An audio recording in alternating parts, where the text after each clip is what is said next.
On this episode, we talked to Ben Kintisch. We sure did, Dr. Nick. He wrote the Life Review Hospice musical.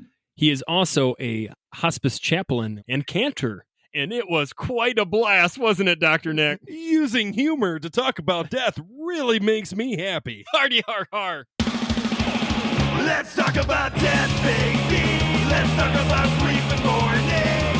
Is it argumental or existential? What's it mean to me? Let's talk about death. Hi, I'm Benny Cabal, and I'm a funeral professional. And I'm Nicholas Cabal, a psychologist. Hey, Nick, let's talk about death. Let's do it. Dr. Nick, we have an awesome show today. Yes, we do. Ben Kintisch. Kintisch or Knish? Knish? Kintisch. Benny. Oh Ben boy, here we go. Kintisch, right? Kintisch. I said it right. Kintisch. There we go. He's a We got it. Kintisch. We're getting there. Yeah. I And remember a lot of silly 12-year-olds at summer camp enjoyed making jokes about on the same level as what you just did. So, well, perfect. That's That's where we are. exactly. It just bringing history repeats itself, Wow. right? That's what they say. Ben, let's talk about your musical. Let's rock and roll on that. absolutely. Well, thanks, guys, for having me on. I feel like this has been a wonderful game of phone tag / email tag that has gone on for longer than the listeners may realize. But I'm so glad to, Well, you're to be it. chatting with you today. I'm it, yes. I guess because I'm being taped today, you have won the game of tag. And thank you for playing with me. All right. We'll now return from the land of playground metaphors to musical theater. So my name is Ben Kintisch, and I'm so delighted to be sharing with your listeners a little bit about a musical I created called Life Review, the Hospice Musical. It is inspired by real life experiences I went through as a beginner chaplain.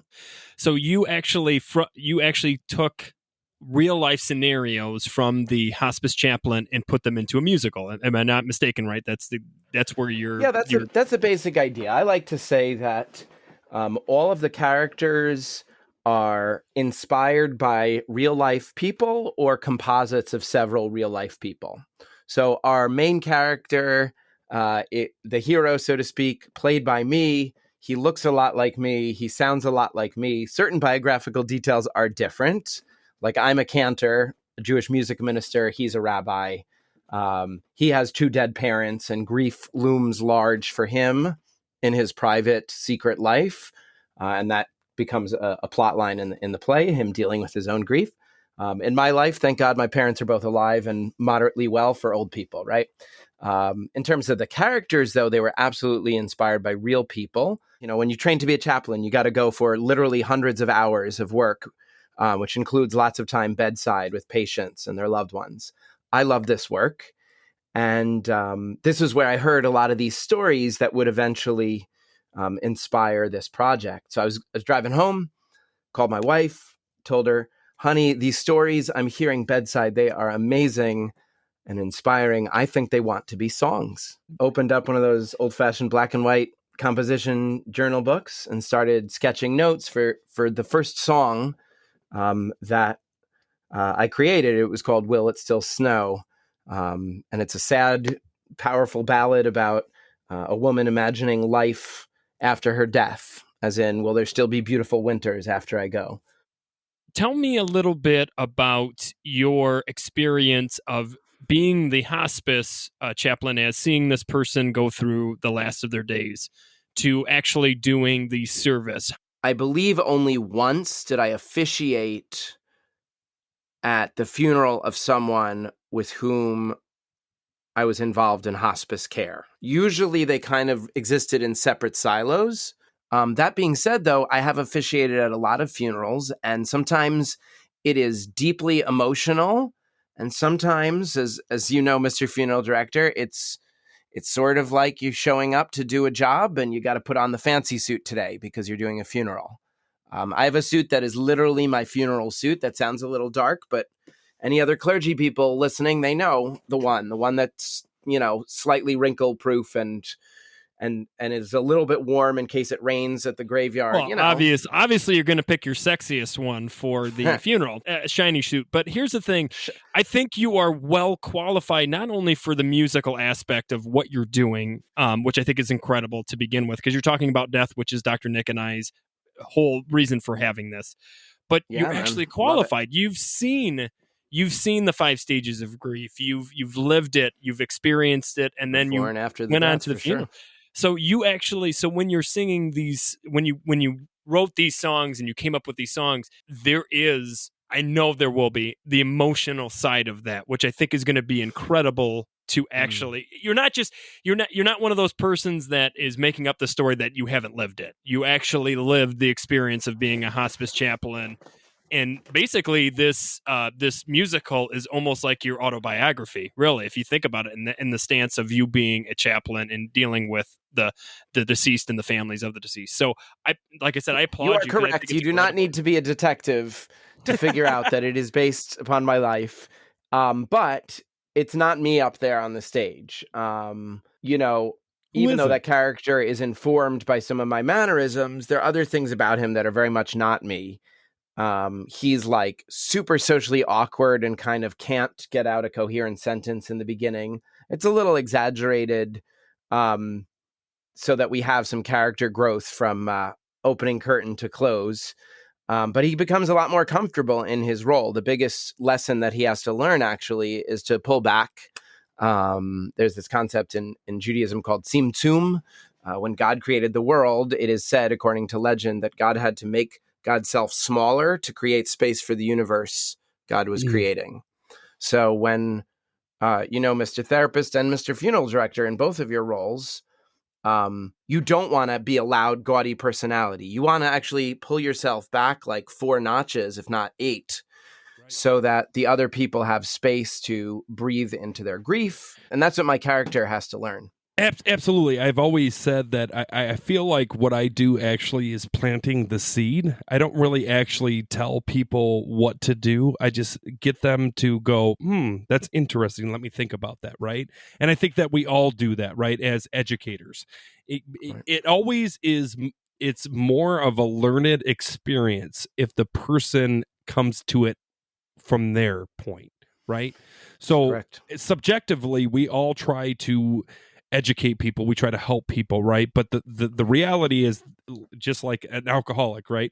They're not going to quit until they want to quit, right? That's the reality. And it's the same thing with grieving. It's the same thing with depression, anxiety. It's when they want to move. It's just helping them understand that they can, right? Yes. There is tools to help them. Do you find, in your experience being able to do this musical, do you find that this is a different and maybe a very profound way for people to grieve? And I just wonder, in your experience with singing and vocalizing all these really tough emotions for people, do you think this is really like an awesome thing for people? If it's a yes, no, then yes, this is an awesome thing for people. Folks, you heard it from the Capal brothers. Yes, Life Review, the Hospice musical, is awesome for people. I'm going to put that in large letters on the album, as yet to be The Capal twins give it 2 thumbs up, recorded. right? It's the new standard. It's the new gold standard. No, better than thumbs up. Awesome. I just like that one. It has both how about colloquial and liturgical meaning. How about sexy, right? Well, let's just make it sexy. We do have, since you brought it up, we do have a couple of numbers that make you want to shake your booty a little bit. There's one song in particular that I'm very fond of. I've been told is very funny. I actually have a question for you, Ben. So please, I'm available. Ask a Ben. So you wrote this musical, and then I wrote all the lyrics. To be clear, most of the music was written by my 2 composers, Jason Spiewak and Michael Miller. I wrote all of the songs. I wrote the script and came up with the whole project. I've been steering the ship. Okay, the ending of this character that you actually play. Yes. Do you feel like that was exactly what you had in mind, or do you no, definitely not.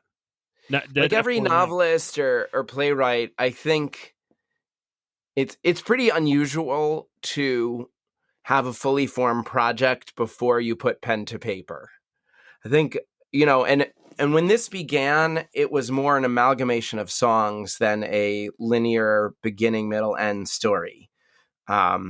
Honestly, my first collaborator, Jason Spiewak, he was like, Ben, let's just do a concept album. That could be as few as 8 songs, because we could get 8 songs done. Right. I was like, great. I'll write the lyrics, you write the stuff. And he's amazing, professional composer. He's great. And one by one, we made some songs together. And I was like, I'm pretty sure this is going to be a musical. He's like, whatever, if you can make it a musical, go for it, right? But he knew to aim for a more attainable goal, because a musical with 2 acts and 16 songs, that's a lot of material.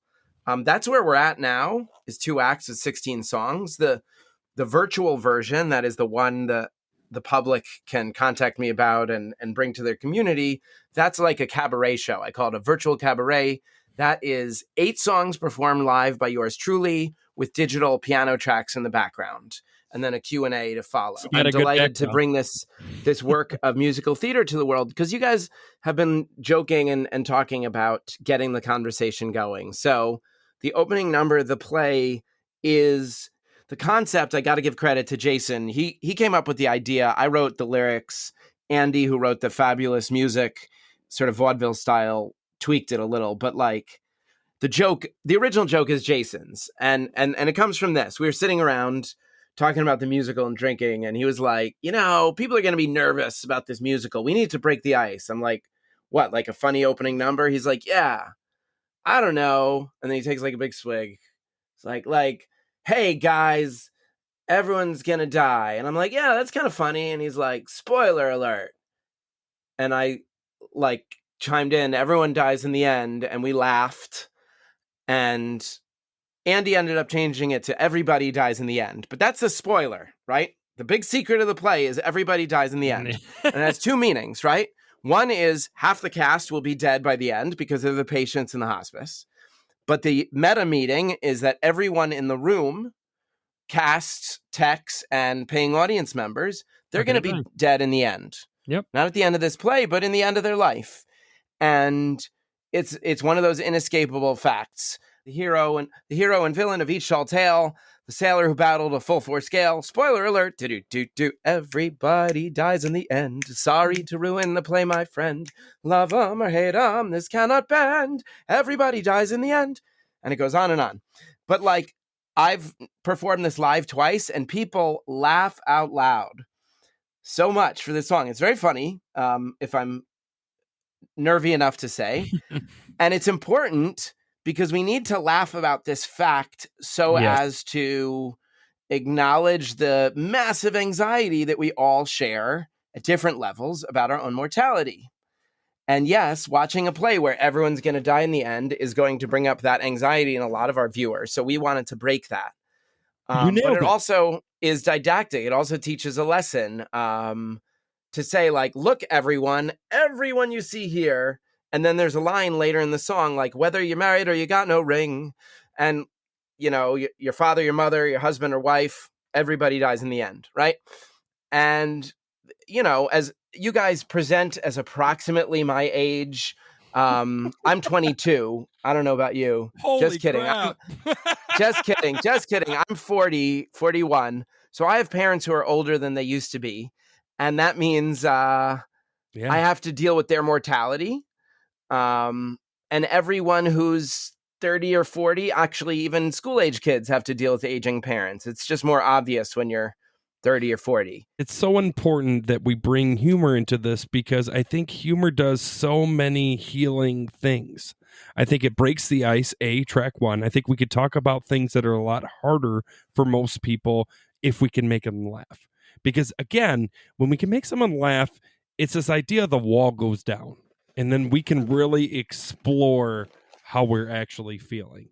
So I really appreciate you doing what you do, because I think it's so important in the grief work is for us to use humor appropriately, if you will, and get people to start actually thinking and talking about death. You nailed it.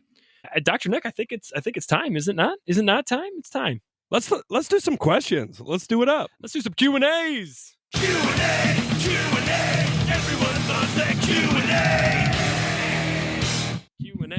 Q&As. You gotta get Everybody me loves that them Q&A. Did you like that song there, Ben? Was that good? Did we harmonize enough for you? I enjoyed it. Just it ended so fast. That's what she said. I know. Well, I wasn't. We weren't going to say that. I mean, some of the best songs are. But I knew you were all saying it in your brain, so I saved you the trouble. Thank you for that. People are delighted when they find out that the Jewish clergy person also knows his curse words by heart. Well, of course, fathered at least one child, and I'll say no more about that. Okay, we appreciate that, Ben. All right, so we got a question here: sudden loss versus death by terminal illness. Is there a difference, Ben, in grieving a sudden death than watching someone gradually die of a terminal illness? Rock and roll, Ben. Oh my God! I thought we were cutting because it was Q&A and it was just you, but I'm still here. You are Q&A'd. I'll Q&A. Are you not ready? Are you not ready? Oh my God. Ben, this is a real show, Ben. We actually talk to you and you talk back, right? Of course it's a real show. You have a background, you have microphones. You know, everything that people can see on a podcast. You know what I mean? Yeah. All right, Ben, answer that question for me. Do you feel like I'm pulling back the curtain if I keep narrating what I'm seeing to all the viewers? You've been breaking. Again, they're not viewers; they're listeners. Can you stop breaking the fourth wall, please? Sorry, we're talking theater terms now. You know, stage right here over here. So I don't know if there's a fourth wall in podcasting. That's an interesting question. I'll have to email Mark Maron about that. Well, if you can feel the spit, I think you're breaking the fourth wall. Is that not? That's correct? What she said. Right. Okay. I will not do that anymore. All right. Do you want me to reread the question? Are you okay? Please do. Okay. Terrible. Is there a difference in grieving a sudden death than watching somebody gradually die from a terminal illness? Hospice, absolutely. Absolutely. Great question. My wife recently underwent a tragedy in her life, where one of her college friends lost her husband to suicide. So that's a pretty jarring example of sudden and shocking death. I wasn't in my pastoral role. I was just trying to be a supportive husband, right? But when you have a shocking sudden death by car crash, suicide, murder, any other fast way, some kind of traumatic injury, you have whole layers of shock that complicate all so-called typical grief processing, right? In the non-shocking death, whether it's a terminal illness or the so-called I don't even know if there's a quote regular death, but like think about a long-term illness, whether it's a hospitalization or even a home hospice experience. If you have a few months or more for your loved one to get ready to die and then die, you, the loved one, the plus one, the spouse, the friend, the adult child, you have some time to get ready for what's coming. You see it approaching. Now, sometimes it comes faster or slower than anticipated. That's its own thing. But generally speaking, one of the things I love about hospice is it affords many people, not everyone, but many people, the opportunity to have some meaningful visits, some times to be together. But even in a hospital situation, if you know someone is struggling with cancer or heart failure or you name it, if you're paying attention, you know they are not a spring chicken, you know they're not healthy. A death will be coming eventually. And once you see that coming, you as the loved one, you have a choice, right? You can visit them or not. You can call them or not. You can try to let go of old resentments or not. And I put these all out there as choices, right, Mr. Psychologist, because everyone has this opportunity to make choices that can ease the pain and suffering related to their own death or the death of their loved ones, or they can make other choices, right? And I hate to bring this up, but please. I think bring it up, baby. We're going to talk about guilt and shame, right? Because that's going to be associated a song about with guilt and shame. Yeah, absolutely, right? The problem is that due to COVID, some people can't get visited. I guess the one thing I want to throw out to my listeners and to anybody listening to this is that right now we are in a weird pandemic where we can't do certain things, and that's not your fault. Very good, doctor. Thank you, because yes, that is and 100%. I'm going to yes and you. Ready? Yes, and with the blessing of technologies, you can reach out to grandma, mom, dad, brother, sister, whoever it is who is hard to visit because of the pandemic. You can text them, you can FaceTime, you can Zoom, blah blah blah.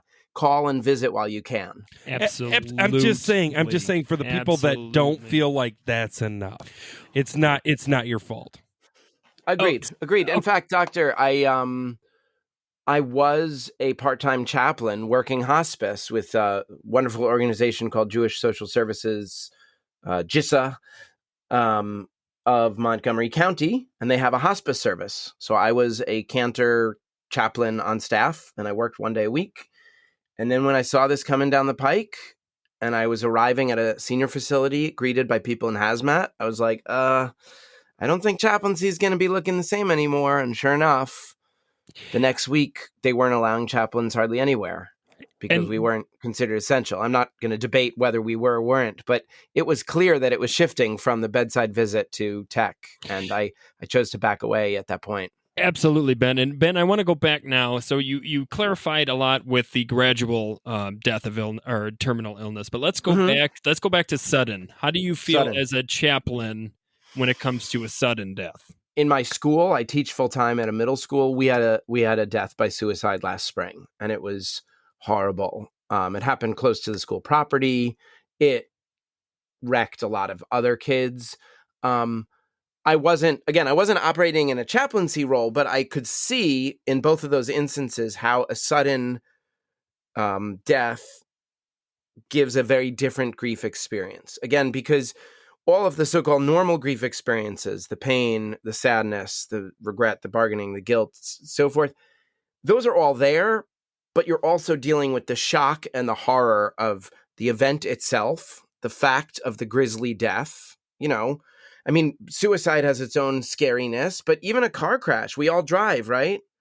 Or if not, we ride bicycles. Guess what? People get killed on bikes and in cars every day. So if it's someone you know who dies doing something that you do, all of a sudden you're like, oh, shoot. I mean, I've had some near misses snowboarding. Thank God the worst I had is a wrecked elbow, but we all know about Sonny Bono. A lot of people get killed skiing and snowboarding. So it's not to be like scared of living life, but when that shock happens to someone in your orbit, my understanding of it is it often like causes a jolt that's different from a gradual death. Yeah, and I'll agree with that, Ben. In fact, I would go like that shock actually delays grief, right? Because absolutely, I would say that's the big difference that I find in my profession between a terminal death. It seems like in a terminal situation where you have the time, let's say you know that it's going to happen, grief kind of starts right away. Whereas when you lose somebody to overdose, suicide, just cancer at a young age, crash, or murder, baby, stillborn, et cetera, you can't almost go through the grieving process because you don't believe it's real. Like it's still surreal and you're in shock. Yep. So I would say to me that would be my professional difference between terminal and Dr. Nick. How do you feel about both scenarios? There's so many dynamics, right? And that's the reality we're getting to is that families are so spread apart right now. With the advancement of technology, it's hard because I think that a lot of families think that we have more time. We have more time with this person. We have even I'm going to go with the gradual death right now. First, it's this reality of, okay, I can get there. I'll get there eventually.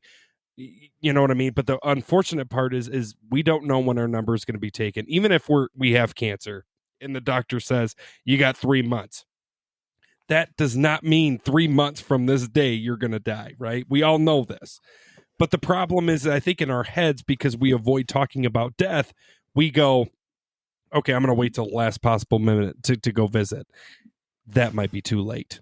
And that's the struggle with a lot of that one. When it comes to sudden deaths, that's a really tough one because we as individuals don't want to talk about our own death, right? We don't want to think about it. We don't want to, I call it death anxiety in an existential lens. But The reality is that we don't want to deal with our own death. So to think about someone else dying that shouldn't have died. And I always tell this to parents. Parents should never have to deal with a child death. It is just not in our makeup. We weren't trained to deal with that. Even as a psychologist, if I lost one of my childs, I would be lost. So again, all I want to say to anybody listening to this, is there a difference? Absolutely. But the more important part is to talk about it. Yes. To go and reach out to the people that this is what we do for a living. Us three right in this room right now, we do this for a living. Reach out to people if you need help. We all, as human beings, because we are not perfect, need help. It is okay. So that's all I got to say. Well, thanks, Dr. Nick. said, Doc. I would like to, first of all, thank you, Ben, for being on the show. I think it's amazing what you're doing. I think this hospice musical, if anything, is going to really send out the let's talk about death. Like we're talking about death, because you can't talk about death Totally. without hospice experience. But I know it's going to be amazing. So before people see it on stage near them, what's the best way they can see what you're doing? The simplest way they can get in touch, we have a website, lifereviewmusical.com. I'm delighted to share the virtual cabaret. We're calling it Life Review Stories and Songs. And that comes from one of our lyrics, of course, but Stories and Songs is also a cabaret thing. So there's a shortened version of the play, 8 songs performed live with recorded piano, and then a little bit of a Q&A with the creator. That is available anywhere there is an internet connection, and you can be in touch with me via the website lifereviewmusical.com. I'm on Instagram at lifereviewmusical.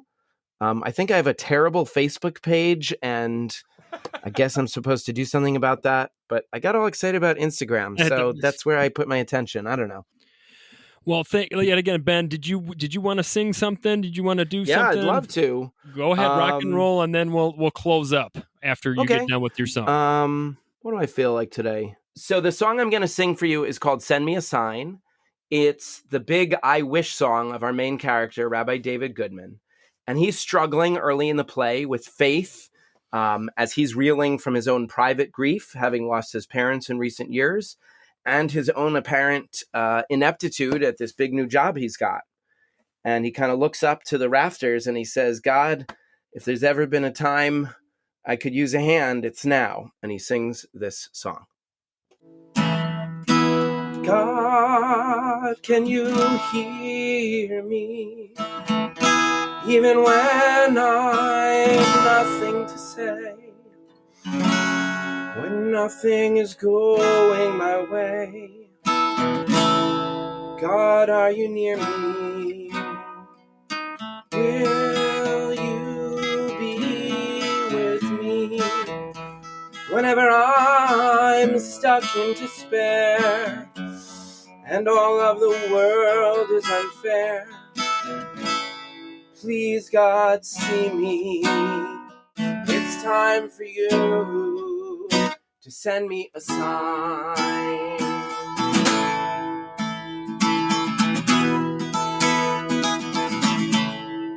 Send me a sign.